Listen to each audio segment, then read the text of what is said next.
twagiye tubona nk'abantu batikorera isuku ku buryo buhagije, kandi iyo utikorera isuku ku buryo buhagije biragutamaza. Usanga reka nkoresha ijambo riri ryo unuka. Naravuze ngo guhumura nabi ntibibaho. Guhumura nabi byo nta guhumura nabi, humura ubuhumura. Iyo yabaye mbi iba yabaye umunuko. Iba yabaye umunuko. Ubwo rero wa muntu winjiye muri ya modoka ya rusange, kuko muri iki gihe mwari yabonye ko twahinduye uburyo rwose bisi turi gukora ku buryo ziba zifite isuku, zitwara abantu neza n'umutekano kandi zikihuta. Kazikoresha mbona babashima cyane.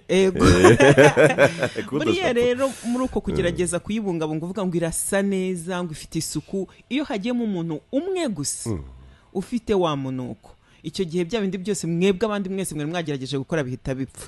Mujya mubona ko dukunda gukora ka free day ya siporo rusange ku cyumweru, tugakora umuganda tugahurira hamwe. Hari ahantu iyo muhuriye hamwe, noneho cyane cyane nka ka free day yo kuko no gukora siporo nyine tukabira ibyuye. Iyo abantu batigirira isuku cya cyuya cyiza nyuma yo gukora siporo, burya kiba gitandukanye n'icya wa muntu wigirira isuku buri munsi.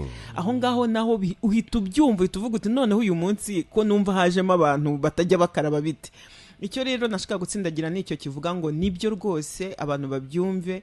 Iyo ufite isuku yawe ku giti cyawe, ahandi hose uzagera uzaba ugize uruhare rukomeye mu gutuma aho ngaho naho hakomeza kugira umwuka mwiza, hakomeza kugira isuku, haba mu kazi, haba mu isoko aho winjira, haba mu modoka ugendamo n'ahandi hose. Ni ikintu gikomeye cyane.